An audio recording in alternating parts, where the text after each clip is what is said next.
ابھی اور کتنی دیر سے یہاں رکھنا پڑے گا؟ زیادہ دیر نہیں، جیسے ہی ہوش آتا ہے ہم دوبارہ چیک اپ کریں گے، پھر ڈسچارج کر دیں گے۔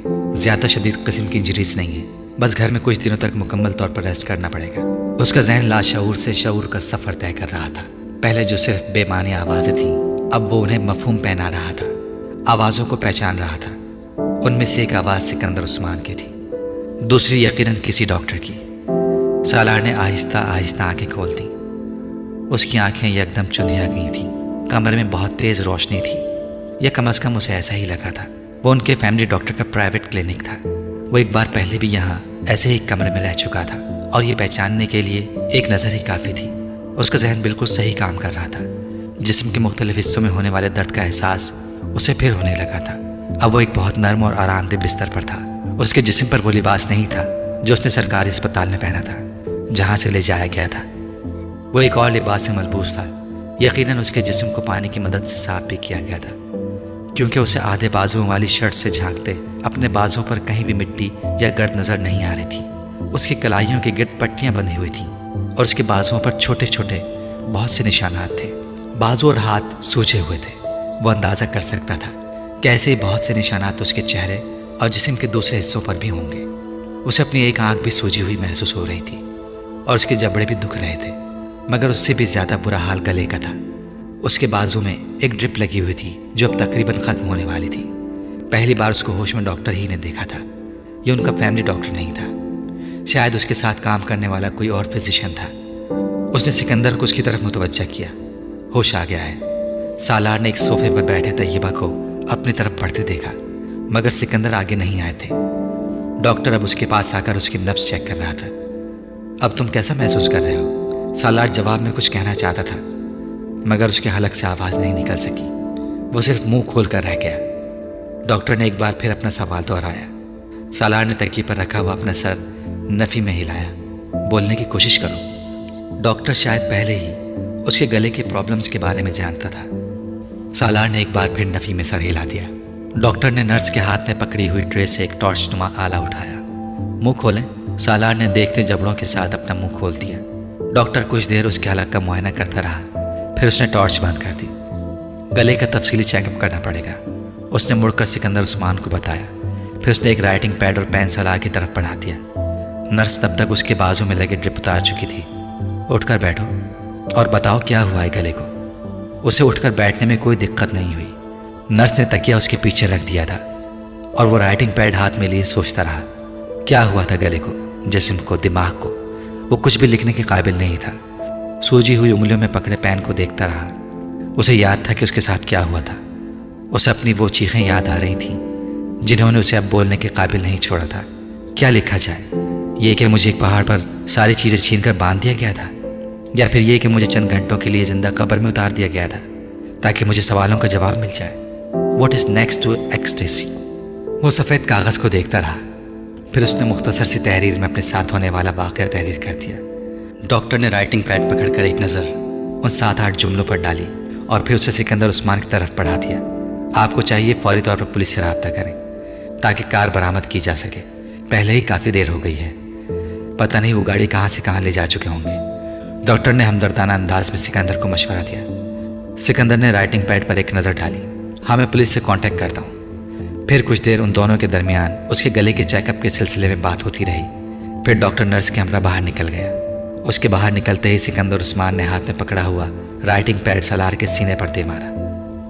یہ جھوٹ کا پلندہ اپنے پاس رکھو۔ تم کیا سمجھتے ہو اب میں تمہاری کسی بات پر اعتبار کروں گا؟ نہیں، کبھی نہیں۔ سکندر بے حد مشتعل تھے۔ یہ بھی تمہارا کوئی نیا ایڈونچر ہوگا، خودکشی کی کوئی نئی کوشش۔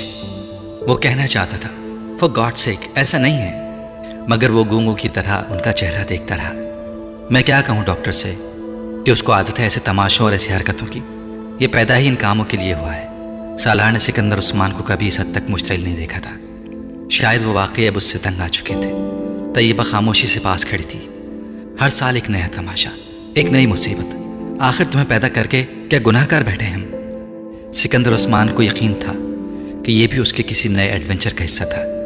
جو لڑکا 4 بار خود کو مارنے کی کوشش کر سکتا تھا، اس کے ہاتھ پاؤں پر موجود ان زخموں کو کوئی ڈکیتی قرار نہیں دے سکتا تھا، اور وہ بھی اس صورت میں جب اس واقعے کا کوئی گواہ نہیں تھا۔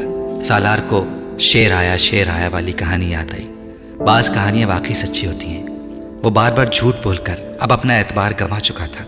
شاید وہ سب کچھ ہی گنوا چکا تھا، اپنی عزت، خود اعتمادی، غرور، فخر، ہر چیز۔ وہ کسی پاتال میں پہنچ گیا تھا۔ کوئی نیا ڈرامہ کیے بڑے دن گزر گئے تھے تمہیں، تو تم نے سوچا ماں باپ کو کیوں محروم رکھوں، انہیں ذلیل و خوار کیے بڑا عرصہ ہو گیا ہے، اب نئی تکلیف دینا چاہیے۔ ہو سکتا ہے سکندر یہ ٹھیک کہہ رہا ہو، آپ پولیس کو گاڑی کے بارے میں اطلاع تو دیں۔ اب طیبہ رائٹنگ پیڈ پر لکھی ہوئی تحریر پڑھنے کے بعد سکندر سے کہہ رہی تھی، یہ ٹھیک کہہ رہا ہے، کبھی آج تک ٹھیک کہا ہے اس نے؟ مجھے اس بکواس کے ایک لفظ پر بھی یقین نہیں ہے۔ تمہارا یہ بیٹا کسی دن مجھے اپنی حرکت کی وجہ سے پھانسی پر چڑھوا دے گا، اور تم کہہ رہی ہو کہ پولیس کو اطلاع دوں، اپنا مذاق بنواؤں؟ کار کے ساتھ بھی کچھ نہ کچھ کیا ہوگا اس نے، بیچ دی ہوگی کسی کو، یا کہیں پھینک آیا ہوگا۔ وہ اب اسے باقی گالیاں دے رہے تھے۔ اس نے کبھی انہیں گالیاں دیتے ہوئے نہیں سنا تھا، وہ صرف ڈانٹا کرتے تھے۔ وہ ان کے ڈانٹ پر بھی مشتعل ہو جایا کرتا تھا۔ چاروں بھائیوں میں وہ واحد تھا جو ماں باپ کی ڈانٹ سننے کا بھی روادار نہیں تھا، اور اس سے بات کرتے ہوئے سکندر بہت محتاط ہوا کرتے تھے، کیونکہ وہ کسی بھی بات پر مشتعل ہو جایا کرتا تھا۔ مگر آج پہلی دفعہ سالار کو ان کی گالیوں پر غصہ بھی نہیں آیا تھا۔ وہ اندازہ کر سکتا تھا کہ اس نے انہیں کس حد تک زج کر دیا ہے۔ وہ پہلی بار اس بیڈ پر بیٹھے اپنے ماں باپ کی حالت کو سمجھنے کی کوشش کر رہا تھا۔ کون سی چیز تھی جو انہوں نے اسے نہیں دی تھی؟ اس کے منہ سے نکلنے سے پہلے وہ اس کی فرمائش پوری کر دینے کے عادی تھے۔ وہ اس کے بدلے میں انہیں کیا دیتا رہا تھا، کیا دے رہا تھا؟ ذہنی اذیت، پریشانی، تکلیف۔ اس کے علاوہ اس کے بہن بھائیوں میں سے کسی نے ان کے لیے کوئی پریشانی نہیں کھڑی کی تھی۔ صرف ایک وہ تھا جو کسی دن تمہاری وجہ سے ہم دونوں کو خودکشی کرنی پڑے گی، تمہیں تبھی سکون ملے گا، صرف تبھی چین آئے گا تمہیں۔ پچھلی رات اس پہاڑ پر اس طرح بندھے ہوئے اسے پہلی بار ان کی یاد آئی تھی۔ پہلی بار اسے پتا چلا تھا کہ اسے ان کی کتنی ضرورت تھی۔ وہ ان کے بغیر کیا کرے گا؟ اس کے لیے ان کے علاوہ کون پریشان ہوگا؟ اسے سکندر کے لفظوں سے زندگی میں پہلی بار کوئی بے عزتی محسوس نہیں ہو رہی تھی۔ وہ ہمیشہ سے سکندر کے زیادہ قریب رہا تھا، اور اس کے سب سے زیادہ جھگڑے بھی انہی کے ساتھ ہوتے رہتے تھے۔ میرا دل چاہ رہا ہے کہ میں دوبارہ کبھی تمہاری شکل نہ دکھوں، تمہیں دوبارہ وہیں پھینک دوں جس جگہ کے بارے میں تم جھوٹ بول رہے ہو۔ اب بس کرو سکندر، طیبہ نے ان کو ٹوکا۔ میں بس کروں؟ میں کیوں بس نہیں کرتا؟ کبھی تو ترس کھا لے یہ ہم لوگوں پر اور اپنی حرکتیں چھوڑ دے۔ کیا اس پر یہ فرض کر کے زمین پر اتارا گیا تھا کہ ہماری زندگی کو عذاب بنا دے؟ سکندر طیبہ کی بات پر مزید مشتعل ہو گئے۔ ابھی وہ پولیس والے بیان لینے آ جائیں گے جنہوں نے اسے سڑک پر سے پکڑا تھا۔ یہ بکواس پیش کریں گے ان کے سامنے کہ اس بیچارے کو کسی نے لوٹ لیا ہے۔ اچھا تو یہ ہوتا کہ اس بار واقعی سے کوئی لوٹتا اور اسے پہاڑ سے نیچے پھینکتا تاکہ میری جان چھوٹ جاتی۔ سالار بے اختیار سے سکنے لگا۔ سکندر اور طیبہ بھونچکا رہ گئے۔ وہ اپنے دونوں ہاتھ جوڑے رو رہا تھا۔ وہ زندگی میں پہلی بار اسے روتا دیکھ رہے تھے۔ وہ بھی ہاتھ جوڑے۔ وہ کیا کر رہا تھا؟ کیا چاہ رہا تھا؟ کیا بتا رہا تھا؟ سکندر عثمان بالکل ساکت تھے۔ طیبہ اس کے قریب بیٹھ گئیں۔ انہوں نے سالار کو اپنے ساتھ لگاتے ہوئے تھپکنے کی کوشش کی۔ وہ بچوں کی طرح ان سے لپٹ گیا۔ اس کی پائنتی کی طرف کھڑے سکندر عثمان کو اچانک احساس ہوا کہ شاید اس بار وہ جھوٹ نہیں بول رہا، شاید اس کے ساتھ واقعی کوئی حادثہ ہوا تھا۔ وہ طیبہ کے ساتھ لپٹا ننھے بچوں کی طرح ہچکیوں سے رو رہا تھا۔ طیبہ اسے چپ کراتے کراتے خود بھی رونے لگی۔ وہ چھوٹی چھوٹی باتوں پر تو کیا، بڑی بڑی باتوں پر بھی رونے کا عادی نہیں تھا۔ پھر آج کیا ہوا تھا اسے کہ اس کے آنسو نہیں رک رہے تھے؟ اس سے دور کھڑے سکندر عثمان کے دل میں کچھ ہونے لگا۔ اگر یہ ساری رات واقعی وہاں بنا رہا تھا تو وہ ساری رات اس کے انتظار میں جاگتے رہے تھے اور بگڑتے رہے تھے۔ ان کا خیال تھا کہ وہ گاڑی لے کر پھر کہیں لاہور یا کہیں اور آوارہ گردی کے لیے چلا گیا ہوگا۔ انہیں تشویش ہو رہی تھی، مگر سالار کی حرکتوں سے واقف تھے، اس لیے تشویش سے زیادہ غصہ تھا۔ اور 2:30 بجے کے قریب وہ سونے کے لیے چلے گئے تھے جب انہیں فون پر پولیس کی طرف سے اطلاع ملی تھی۔ وہ ہاسپٹل پہنچے تھے اور انہوں نے اسے وہاں بہت ابتر حالت میں دیکھا تھا، مگر وہ یقین کرنے پر تیار نہ تھے کہ اس کے ساتھ کوئی حادثہ ہوا تھا۔ وہ جانتے تھے کہ وہ خود کو اذیت پہنچا رہا تھا۔ جو شخص اپنی کلائی کاٹ لے، ون وے کو توڑتے ہوئے ٹریفک کی بھیڑ میں اپنی بائک دے مارے، سلیپنگ پلس لے لے، اپنے آپ کو باندھ کر پانی میں الٹا کود جائے، اس کے لیے ایک بار پھر اپنی یہ حالت کرنا کیا مشکل ہے؟ اس کا جسم کیڑوں کے کاٹنے کے نشانات سے جگہ جگہ بھرا ہوا تھا۔ بعض جگہوں پر نیلاہٹ تھی۔ اس کے پیر بھی بری طرح زخمی تھے۔ ہاتھوں کی کلائیوں، گردن اور پشت کا بھی یہی حال تھا۔ اس کے جبڑوں پر بھی خراشیں پڑی ہوئی تھیں۔ اس کے باوجود سکندر عثمان کو یقین تھا کہ یہ سب کچھ اس کی اپنی کارستانی ہی ہوگی۔ شاید اس وقت وہ بولنے کے قابل ہوتا اور وضاحت پیش کرتا تو وہ کبھی بھی اس پر یقین نہ کرتے،